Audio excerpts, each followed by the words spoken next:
a 3-year-old little girl to find her mother. I mean, I just think that just has to be a pretty evil person. Julia Golden was a woman defined by her love for stories. Those she read, those she told, and those she helped others create. Living in McGehee, Arkansas, Julia built a quiet yet purposeful life centered around her young daughter, her students, and the people she loved most. She found beauty in everyday details. The way morning light filtered through her apartment window, the laughter of her 3-year-old daughter, Vanessa, and the fulfillment that came from helping her students overcome obstacles others deemed impossible. Born and raised in Arkansas, Julia's path reflected her passion for knowledge and compassion for others. She earned her bachelor's degree from the University of Central Arkansas in Conway, where she cultivated her skill as an educator and her commitment to community service. Those who knew her described her as vibrant, intelligent, and unwavering in her beliefs. She wasn't someone who sought attention. Instead, she used her energy to uplift others. Whether in the classroom or among friends, Julia's presence carried warmth and strength. By 1989, Julia had built a steady career teaching special education at Dermott High School. Working closely with 33 students who required extra support, her colleagues recalled her as deeply patient and fiercely dedicated. A teacher who believed that every child, no matter their circumstance, deserved the opportunity to reach their full potential. Her lessons extended far beyond the classroom. She taught kindness, self-respect, and perseverance. To her students, she wasn't just a teacher. She was a guide who saw potential where others saw limits. At home, Julia's focus was on Vanessa. Their bond was inseparable. Julia would spend evenings reading children's books aloud, encouraging Vanessa's curiosity and imagination. Even at 3 years old, Vanessa could already recognize words, a reflection of the time and care her mother invested in her early learning. Julia also had a passion for photography, capturing moments that told the story of their life together, snapshots of laughter, quiet mornings, and milestones that marked Vanessa's growth. To her friends, Julia was expressive and passionate. She loved sharing stories about her students and always sought ways to help others. Her journals were filled with reflections about motherhood, teaching, faith, and purpose.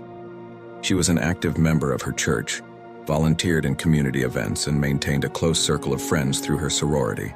Her life was one of engagement and devotion, not defined by wealth or status, but by meaning. In McGehee, Julia's presence was familiar and comforting.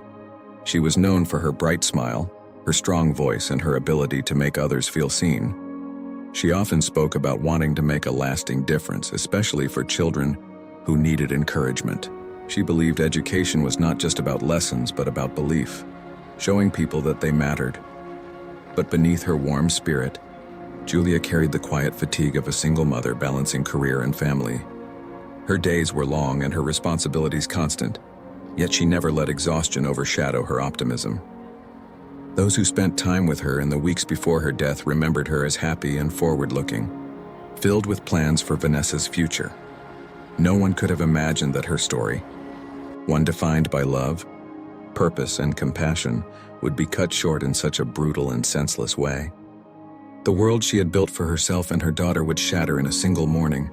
For now, though in this moment before tragedy, Julia Golden was everything she aspired to be. A devoted mother, a respected educator, and a woman whose life touched everyone she met. Her story began with kindness, hope, and promise, a life that seemed destined to inspire others for generations to come. September 24th, 1989, began like any other quiet Sunday in McGehee, Arkansas. The small delta town, surrounded by cotton fields and winding country roads, moved at an unhurried pace. Families were getting ready for church, neighbors exchanged morning greetings, and the sound of cicadas still filled the early air. But inside Julia Golden's modest apartment, an unthinkable tragedy was unfolding. At around 8:30 a.m., 3-year-old Vanessa Golden wandered out of her home barefoot, clutching the edge of her favorite blanket. She knocked on the door of her neighbor and family friend Sharon Bordeaux, the apartment manager who lived just next door. When Sharon opened the door, the little girl's face was pale, her voice trembling as she said, "Mommy won't wake up." Those words would mark the beginning of one of McGehee's most disturbing murder investigations. Sharon immediately followed Vanessa back to the apartment, what she found inside would stay with her for the rest of her life. Julia Golden lay lifeless on the living room floor. She had been stabbed repeatedly, more than 100 times when in a brutal and personal attack. The scene was horrific. Blood spattered the furniture, walls, and floor, but there were no signs of forced entry or a struggle near the front door. The evidence suggested Julia may have known her killer, someone she had willingly allowed inside her home. The McGehee Police Department responded within minutes. Soon joined by Arkansas State Police investigators, officers began cordoning off the small apartment complex, trying to preserve the scene as curious residents gathered nearby. For a town unaccustomed to violent crime, the discovery felt unreal. A respected teacher, a beloved mother, killed in her own home while her young child slept nearby. Detectives quickly began piecing together Julia's final hours. The night before her death, she had reportedly stayed home with Vanessa, speaking to a few friends on the phone before turning in early. Nothing appeared unusual. There were no known threats, no break-ins reported in the area, and no immediate suspects. Yet the sheer brutality of the attack hinted at rage, a killing driven by emotion rather than impulse. The police collected every piece of evidence they could find: fingerprints, fibers, and potential weapon traces.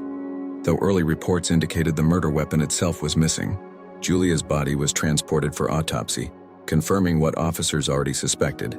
This was not a random act. It was targeted, deliberate, and deeply personal. Word of Julia's death spread rapidly through McGehee. At Dermott High School, where she taught special education, colleagues were in disbelief. Parents and students arrived in tears, trying to understand how such a kind, dedicated woman could meet such a violent end. Church members gathered to pray, while friends offered to care for Vanessa, who was now under the protection of family members. In the days that followed, investigators conducted dozens of interviews, speaking with neighbors, co-workers, and anyone who might have had contact with Julia in the days before her death. They considered possible motives: jealousy, revenge, rejection, but nothing seemed to fit neatly. Julia was not known to have enemies. She lived quietly, focused on her daughter and her teaching. As the community mourned, fear began to take hold. If someone could kill Julia Golden in her own home without warning, what did that mean for the rest of McGehee? For Vanessa's grandmother, it meant only one thing: her granddaughter would never be unprotected again. That morning, the light that had filled Julia's home went out forever. What remained was silence, confusion, and a little girl too young to understand what she had witnessed, but old enough to remember that her mother was. On the investigation into Julia Golden's murder began immediately after the discovery of her body. Detectives from the McGehee Police Department and the Arkansas State Police worked side by side, determined to bring clarity to a crime that seemed too brutal to comprehend. The small apartment where Julia lived with her daughter was sealed off as officers began the methodical process of documenting and collecting evidence. Inside, investigators noted how orderly the home appeared. There were no signs of forced entry, no broken windows, no damaged locks, and no indications of a struggle near the doors. This single detail led detectives to their first significant conclusion: Julia likely knew her killer. Whoever committed this crime had been invited in, or at the very least had access to her apartment without resistance. The living room told a story of rage and control. The number of stab wounds, on more than 100, immediately suggested a deeply personal motive. The attack appeared frenzied yet purposeful. Julia had been caught off guard, likely attacked where she stood. Blood spatter patterns helped investigators determine the direction of the assault and where she may have fallen. Still, the murder weapon was missing. Detectives searched nearby dumpsters, fields, and drainage ditches, but no knife or blade was ever found. The forensic work continued throughout the day and into the night. Officers photographed every inch of the apartment, dusted for fingerprints, and collected fibers and possible DNA samples. In 1989, DNA testing was still in its early stages, meaning much of the evidence would need to be preserved for future analysis rather than immediately processed. Neighbors were questioned repeatedly. Many reported hearing nothing unusual during the night. No screams, no struggle, no sounds that might have suggested violence. This silence puzzled investigators. How could such a brutal killing occur in a small shared apartment complex without anyone noticing? The answer, they feared, might lie in how quickly the attack happened. Attention soon turned to Julia's relationships. She was known as kind and outgoing, but she also valued her privacy. Detectives learned that she had been friendly with several people in the community, though no one reported any ongoing disputes or threats. Some leads emerged involving acquaintances, but none held up under scrutiny. 2 arrests would eventually follow in the years after Julia's death, but neither led to a conviction. Each time, the evidence proved too circumstantial or too weak to sustain prosecution. The lack of physical evidence tying anyone directly to the scene left investigators frustrated and the Golden family devastated. In the days after the crime, the Arkansas State Police canvassed local pawn shops and hardware stores for recent knife purchases. They looked into co-workers, former partners, and anyone who might have harbored resentment toward Julia. Still, every lead seemed to end the same way, in uncertainty. Meanwhile, Vanessa, just 3 years old at the time, was kept away from the investigation. Family members shielded her from the gruesome details, but she carried a faint memory of that morning. Her mother on the floor, the stillness of the room, and the fear that followed her out the door. Those fragmented memories would stay with her for life. By the end of 1989, the case had stalled. The physical evidence was stored, the interviews logged, and the community of McGehee moved forward in uneasy silence. For investigators, the scene remained one of the most haunting in the town's history, not only for the brutality of the crime, but for the absence of clear answers. Even decades later, those who worked the case still describe it as one that never left them. A murder with no witness, no confession, and no closure. Only questions that time has yet to answer. As the initial shock of Julia Golden's murder began to settle, the investigation entered its most frustrating and complex phase, finding out who could have committed such a crime. Detectives had theories, but no solid proof.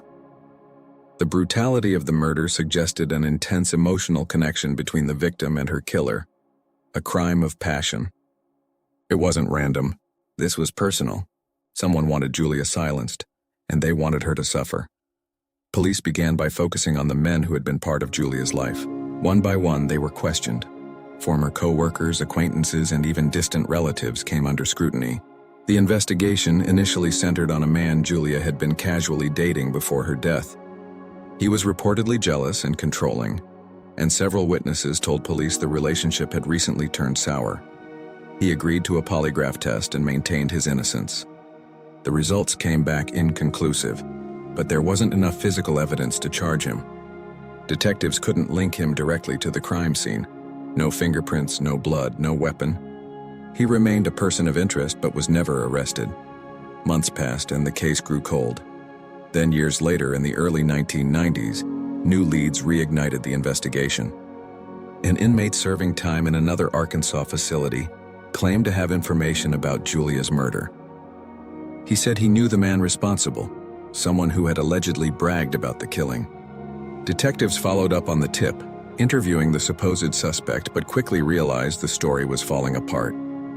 The inmate had fabricated the confession in hopes of securing a reduced sentence. Still, the false lead consumed valuable time and resources, deepening the frustration of both investigators and Julia's family. Then came another twist. Around 1995, a man who had lived in the same neighborhood as Julia was arrested in connection with an unrelated violent crime. When detectives reviewed his past, they noticed troubling similarities between his behavior and Julia's case. He had a known history of domestic violence and often carried a knife. Police theorized he could have known Julia casually through mutual acquaintances. For a brief moment, the investigation gained momentum again. But forensic testing once again provided no link between the man and the crime scene. In the absence of direct evidence, prosecutors had little to stand on. Another dead end. Over the next decade, investigators revisited the case multiple times. DNA evidence had advanced significantly since 1989. And in the early 2000s, Julia's preserved evidence samples were retested. Forensic analysts hoped to find new genetic material that earlier methods might have missed. Unfortunately, the results were inconclusive, too degraded to build a full profile, and not enough to match anyone in national databases. The Golden family's frustration deepened. Julia's daughter Vanessa grew up haunted by the unanswered questions. 2 arrests would eventually come, both based on new witness statements that emerged years apart. Each time, prosecutors hoped this would finally bring justice, but neither case ever made it to conviction. Witnesses changed their stories, evidence was ruled inadmissible, and key details couldn't be verified. In one instance, the accused man was brought to trial, but a lack of physical evidence forced prosecutors to withdraw the charges before the case reached a verdict. To this day, neither of the men ever served time for Julia's murder. Each failed attempt left the community more disillusioned. People began to wonder if the truth would ever come out, if justice was even possible after so much time. Investigators privately admitted that while they believed they knew who was responsible, their hands were tied by the limits of evidence. For Julia's loved ones, each new suspect offered a brief glimmer of hope, followed by heartbreak when the case collapsed again. Every dead end felt like reopening the wound. By the late 2000s, the murder of Julia Golden had become one of McGehee's most haunting cold cases. The police files were thick, filled with years of interviews, photos, and false leads. Yet the most important piece and the truth remained missing. As years turned into decades, the world moved on, but for Vanessa, the daughter Julia left behind, time never really healed.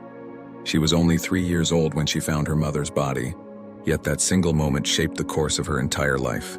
Even though her memories of Julia were few, they were vivid. The warmth of her mother's arms, the sound of her laughter, the way she used to hum while cooking breakfast. Those fragments became sacred. They were all she had. After the murder, Vanessa was taken in by her grandmother, a woman both fiercely loving and deeply afraid. She never wanted me out of her sight, Vanessa later recalled. She thought if something could happen to her daughter, it could happen to me too. Their life in McGehee changed drastically. What was once a quiet, friendly neighborhood now felt like a place of shadows and suspicion. Rumors swirled about who could have done it. People whispered names but offered no proof. Fear silenced the community. By the time Vanessa was 5, her grandmother made a painful decision to leave Arkansas behind. They packed what little they could and moved to Texas, searching for safety and a fresh start. But no matter how far they went, the past always followed. In school, Vanessa was quiet, mature beyond her years. While other children played without worry, she carried the weight of questions she couldn't answer. I remember sitting in class and wondering if the person who killed my mom was still walking free, she said. That thought never left me. As she grew older, Vanessa became determined to learn everything she could about her mother, not just how she died, but how she lived. She talked to Julia's friends, her former students, even teachers who once worked alongside her. Each story helped rebuild an image of the mother she'd lost, a woman of compassion, intelligence, and fire. Julia had loved teaching special education because she believed every child deserved a chance to succeed. My mom didn't just teach lessons, Vanessa explained. She taught people how to believe in themselves. That same strength would guide Vanessa in her own journey. In her 20s, she reached out to the McGehee Police Department, asking for updates on the case. Many of the original investigators had retired or passed away, and new detectives were unfamiliar with the details. Files were dusty, some evidence missing or degraded, yet Vanessa refused to give up. She began writing letters to journalists and cold case organizations, hoping someone, anyone, would take interest. That's when her story caught the attention of Project Cold Case, a nonprofit dedicated to highlighting unsolved homicides across the United States. Through Project Cold Case, Vanessa finally found her voice. She shared her mother's story publicly for the first time, speaking about the trauma, the unanswered questions, and the need for justice. The story spread through local media, drawing fresh eyes to a decades-old mystery. I want people to know my mom wasn't just a victim, she said in an interview. She was a mother, a teacher, a friend, someone who made this world better. Her killer took her from us, but they don't get to erase her. Vanessa also began advocating for better resources for families of cold case victims. She connected with other survivors who, like her, were still waiting for answers. Together, they built a quiet but powerful community of support. Through it all, Vanessa raised her own children with the lessons her mother lived by: kindness, determination, and courage. Even though they never met her, she said, they know who she was. They know they come from strength. For Vanessa, justice no longer means only an arrest. It means keeping her mother's memory alive, demanding accountability, and ensuring that Julia's story continues to be told. "I'm still hopeful," she says, "because as long as I'm breathing, I'll keep fighting for her." And with every word she speaks, the legacy of Julia Golden, the teacher, the mother, the storyteller, continues to live on. More than 3 decades have passed since the morning of September 24th, 1989. The town of McGehee, Arkansas, has changed. New families live in Julia Golden's old apartment complex, and most of the people who once filled her classroom have grown up, moved away, and started families of their own. But the echoes of that tragic morning still linger in the minds of those who loved her, and in the unanswered questions that refuse to fade. For Vanessa, every September feels like a quiet memorial. The anniversary of her mother's death is never easy, but it's also a reminder of how far she's come. "When I look at my children," she says softly, "I see my mom's eyes, her energy, her light. That's how I keep her close." Julia's presence is woven into every part of Vanessa's life. Family photos line her living room walls, some of her own children, and one faded image of Julia holding a baby Vanessa. "It's the only surviving photo of them together. That picture means everything to me," she explains. "It reminds me that I was loved, that she existed, that she mattered. But love alone doesn't erase the pain." For years, Vanessa has battled not just grief, but the sense of injustice that comes with an unsolved murder. The case files, once filled with leads and suspects, now sit in archives. Detectives came and went. 2 men were once arrested in connection to Julia's death, but both were released due to lack of evidence. Each time, Vanessa's hope rose and then collapsed, leaving her with the same question she's carried for over 30 years. Who killed my mother? In recent years, advances in DNA technology have given new life to old investigations. Cold case detectives across the country have reopened files once thought impossible to solve. Vanessa has pleaded for her mother's case to receive the same treatment. "I believe there's still evidence that could tell the truth," she says. "Science has come so far. Maybe it's time to take another look." Organizations like Project Cold Case continue to amplify Julia's story, sharing it across media platforms and databases that connect unsolved crimes nationwide. These efforts, though slow, bring comfort to Vanessa. "Even if it takes another 30 years, she insists, "I'll still be fighting for her." Her determination is what defines the legacy of Julia Golden. While her murderer has not been brought to justice, her spirit continues to inspire not only her daughter, but everyone who learns her story. Julia was more than her final moments. She was a symbol of compassion, resilience, and purpose. Those who once knew Julia describe her as a force of nature, confident, encouraging, and endlessly giving. She poured herself into her students, into her writing, into the stories she loved to tell. To this day, some of her former students still remember the lessons she taught them. Not just about math or reading, but about believing in themselves. "She had a way of making you feel seen," one of her students once wrote online. "She made you think you could be something more." Vanessa believes that same energy lives within her and her children. "My mom didn't get to see me grow up, but I think she'd be proud," she says. "I've made sure that her kindness didn't die with her." It keeps moving forward through every person who hears her name. Still, beneath her calm voice lies an unending ache, the ache of unfinished justice. "Someone out there knows what happened," Vanessa says firmly. "They've known for years. I just want them to have the courage to come forward." As the sun sets over McGehee, the town grows quiet. But for Julia Golden's family, silence is not peace. The story remains open, waiting for the final page to be written. And until that day comes, Vanessa will continue to speak her mother's name, telling her story to anyone who will listen. Because for her, keeping Julia's memory alive isn't just about remembrance, it's about refusing to let the truth be buried.